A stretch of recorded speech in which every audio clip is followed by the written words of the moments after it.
In God's perfect design, clouds release rain when overwhelmed with the weight of water. Leaves fall and flowers die to return in the spring. The moon pulls the tide towards the shore on a meticulous schedule. In God's perfect design, paths cross exactly where they're supposed to. Relationships form to serve the purpose He planned. Words spoken are timed just like the sun's position in space. In God's perfect design, characters get molded over time like the carving of a canyon. Closed doors lead to the window of heaven to seek His face. Tragic stories become the triumphant words of their testimony.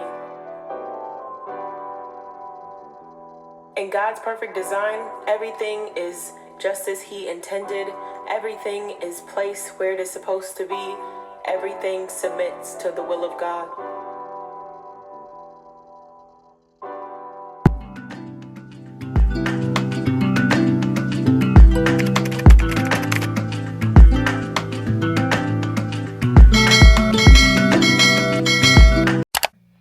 So my hair is cleaned and now I'm going to fix my room. What's crazy is because after the last video, we decided to pack my sister's school stuff in my room.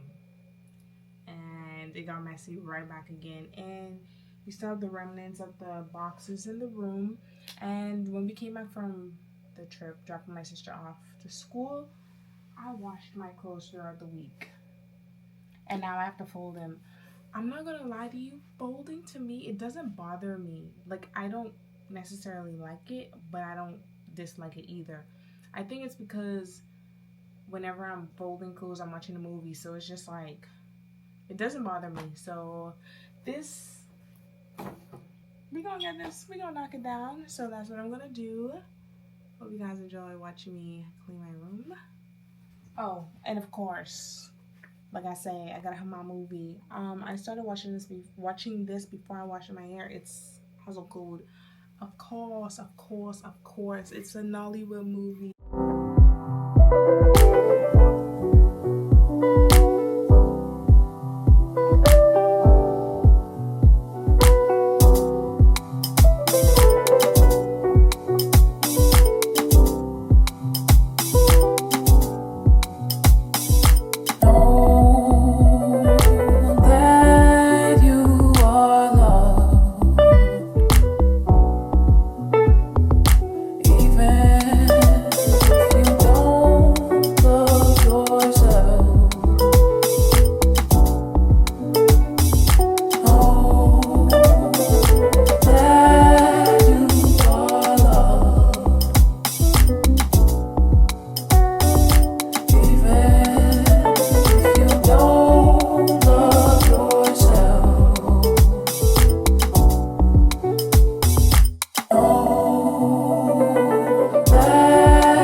as you can tell, and I am tired. I'm all rested. I'm gonna eat, and now I'm having oatmeal and bread. And then once I'm done, I'm gonna do my nails. So this is how it looks now. We had a guest pastor who preached about how Jonah was given a task, but instead chose to complain about how the people he was supposed to preach to had all these problems. And he understood that God was a God of mercy. Yet, he wanted God to extend that mercy and show it to him when he no longer had shade. Basically, the sermon was about how Jonah was focused on all these problems and not the blessings, right? And that part of the sermon really stuck with me because a few days before that sermon, I wrote something about letting go of the problems and letting God. See, God has been confirming many things in my life, yet I still have a problem with trusting Him fully. Like, why is it so hard to just let go and let God? I keep saying I trust Him, yet I am worrying and always anxious and fear of the unknown. See, I'm the type of person that loves to know in advance so that I can plan accordingly. That extends to even like movies and books. I love spoilers. Like if I'm watching a movie or even reading a book, I would Google or even ask about it just so that way I'm prepared. But if I already know the answers in my life, then why would I need God? So in this season of my life where I'm being intentional on slowing down and being still, I'm also learning to slow down in my need to having it all figured out. God has provided for me over and over and over again, but here I am being exactly like the Israelites, focusing and complaining when I'm not even thirsty yet about the water I don't see, instead of trusting that God will provide just as He always has in the past. The church that I go to now, I remember one of the first few times I visited, they were having lesson, and the person was doing the lesson said something along the line about like asking if we were Christians or to say it or repeat after or something like that. And I didn't say anything. I kept my mouth shut. I felt as though if I said I was a Christian, that would be a lie. I would have felt like a hypocrite. I didn't even want to be in church to begin with, so why would I call myself a Christian? I was 19 at the time, and that was my mindset. I didn't feel worthy to be called a Christian. I didn't feel in line with God at all. I didn't have my life figured out. I still don't really have it figured out, but at the time, I don't know, I felt like I had to have my life figured out and then find God, when truly it should be the other way around. And literally Matthew 6:33 says, "But seek first His kingdom and His righteousness, and all these things will be given unto you as well." Like, it's right in the word. But y'all, I'm so grateful, and I see that God has been working on me inwardly. There's a lot of things that I really like that I no longer even desire anymore. And usually, we work on the outward appearance and then the inward. For me, it has been the opposite. And the reason I'm even doing this self-care is because I've been neglecting the way that I look. In this season, I want to get back to God and get back to me, to know God and to know me. I'm all for finding my identity in Christ. That's the goal now, y'all.